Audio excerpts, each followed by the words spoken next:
किसी भी देश को विकसित होने के लिए जरूरी होता है कि वहां की शिक्षा व्यवस्था अच्छी हो, लेकिन पिछले 70 सालों में हमारे देश की शिक्षा व्यवस्था पर किसी ने ध्यान नहीं दिया। जनता ने तो उम्मीद ही छोड़ दी थी कि सरकारी स्कूल ठीक भी हो सकते हैं। लेकिन फिर दिल्ली में आई केजरीवाल सरकार, जिसने 5 साल में यह साबित कर दिया कि सरकारी स्कूल शानदार हो तो सकते हैं। सरकारी स्कूल प्राइवेट स्कूलों से बेहतर रिजल्ट ला तो सकते हैं। पिछले 5 सालों से लगातार दिल्ली के सरकारी स्कूल अपना ही रिकॉर्ड तोड़ते आ रहे हैं और इस साल तो उनका रिजल्ट 98% पहुंच गया है। इस रिजल्ट के भागीदार सरकारी स्कूलों के छात्रों से जब मुख्यमंत्री अरविंद केजरीवाल और शिक्षा मंत्री मनीष सिसोदिया ने करी मुलाकात, तो हुई कुछ खास बातें।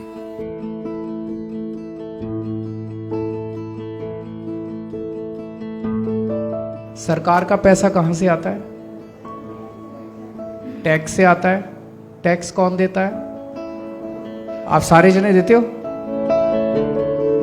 इस देश का गरीब से गरीब आदमी भी टैक्स देता है। जब आप बाजार से माचिस खरीद के लाते हो, उसके ऊपर भी टैक्स लगता है। सेल टैक्स, जीएसटी, फलाना ढिमका, तरह तरह के टैक्स लगते हैं। आप किताबें कापियाँ खरीदते हो, उस पर भी टैक्स लगता है। पेंसिल खरीदते हो, उस पर भी टैक्स लगता है। खाना खरीदते हो, उस पर भी टैक्स। तो गरीब से गरीब आदमी भी टैक्स देता है। उस गरीब आदमी के टैक्स के पैसे से आप लोगों को फ्री में शिक्षा मिली है, अच्छी शिक्षा मिली है।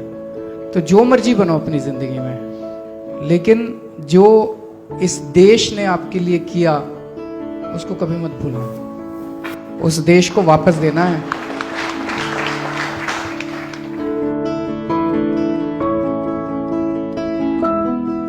दादी की तबीयत खराब थी तो मम्मी पापा आ नहीं सकते थे वहाँ से, और लॉकडाउन में भी बहुत प्रॉब्लम, क्योंकि पैसे वो लोग लेके गए थे अपने साथ और हमारे पास थे नहीं इतने। तो मेरे पास जो सेविंग्स थी मेरी 2000 रुपीज़ ही थे मेरे पास उस टाइम। तो 1500 मैंने चलाए वो 2 महीने।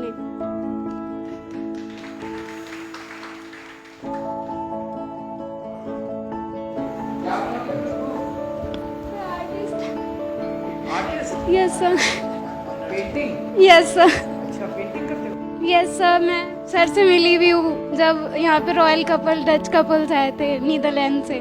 सर, आपकी जो मैकमिलन एजुकेशन इंडिया था, वो जो स्कीम थी इंग्लिश स्पीकिंग की, मेरी इंग्लिश बहुत कमज़ोर थी 11th में भी और 10th में भी, पर उसकी वजह से मैंने अपने मार्क्स ना बहुत ज़्यादा इंक्रीज़ किए और 12th में भी मैंने बहुत अच्छी तैयारी की, जिसकी वजह से मेरे बहुत वीक सब्जेक्ट में भी 94 मार्क्स मैं स्कोर कर पाई हूँ। और मैं इसलिए आपका बहुत बहुत थैंक यू करना चाहती हूँ। हमने किसी के कास्ट पे बात नहीं की, पर इस देश में आज भी बहुत सारे लोगों को अपनी कास्ट की वजह से नीचा दिखाया जाता है।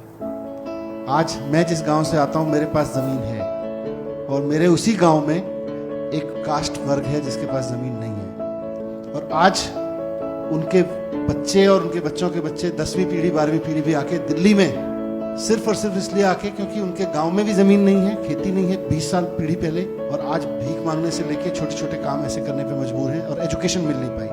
तो आज जब हम शिक्षित हो रहे हैं, आज जब हम समझदार हो रहे हैं एक देश के रूप में, एक समाज के रूप में, तो हमारी ये जिम्मेदारी बनती है। 3 भाई होते हैं, उनमें से एक किसी कारण से, पेरेंट्स की गलती की वजह से या दुर्योग से कमजोर रह जाता है, तो बाकी 2 भाइयों की जिम्मेदारी बनती है कि नहीं बनती कि उसको साथ लेके चलेंगे। तो as a nation, as a society हमारी जिम्मेदारी बनती है कि नहीं बनती कि पहले जो गलतियां हुई उसकी वजह से जो लोग पीछे छूट गए उनको साथ लेके चले कि नहीं चले, चलना चाहिए कि नहीं चलना चाहिए।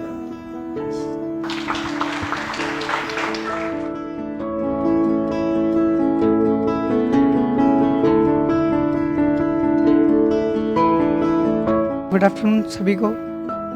सर, मैं बेसिकली बिहार से बिलोंग करता हूँ। सर, मैं दिल्ली अपने अंकल के साथ रहता था बचपन से ही। 3rd क्लास में मैंने गवर्नमेंट स्कूल में मेरा नाम लिखवाया गया था। आफ्टर 10th क्लास मैंने अपने अंकल का भी घर छोड़ दिया। सर, मैं अकेला रहता हूँ और अकेला अपना रेंट पे रहता हूँ, किराया मैनेज करता हूँ। सर, मैंने कुछ ट्यूशन्स पढ़ाए, होम ट्यूशन्स, या सर खाली टाइम समय में कुछ फैक्ट्री वगैरह भी देखी। तो बाकी सर 12th में सर फिर टीचर्स ने सर बहुत ज़्यादा हेल्प की, क्योंकि उन्होंने कहा सर कि 12th ये हमारे लाइफ के मार्क्स हैं, ये लाइफ डिसाइड करते हैं। तो सर हमारे प्रिंसिपल सर, हमारे और टीचर्स सर, इन्होंने टाइम टाइम पे मोटिवेट किया सर, जिसका रिजल्ट ये है कि आज मैं फर्स्ट टाइम आपके सामने हूँ। धन्यवाद sir.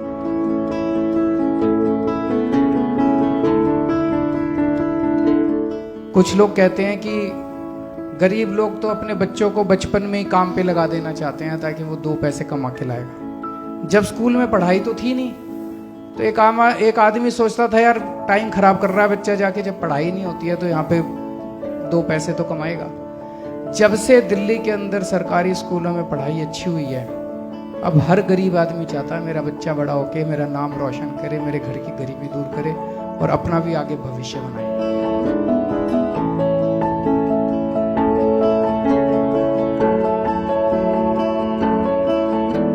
Good afternoon sir, good afternoon to all. Sir मैं 9th क्लास में फ़ेल हो गई थी मैथ्स में, और उसके बाद मेरे टीचर्स ने समझाया, प्रिंसिपल सर का भी उस पर सपोर्ट मिला और पेरेंट्स का भी मिला, तो उसकी वजह से मैंने 80% प्लस स्कोर किया 9th में। और सर मैंने फिर क्लास 11th में टॉप किया, और मैंने कभी सोचा भी नहीं था क्लास 12th में मैं 96.2 स्कोर करूँगी।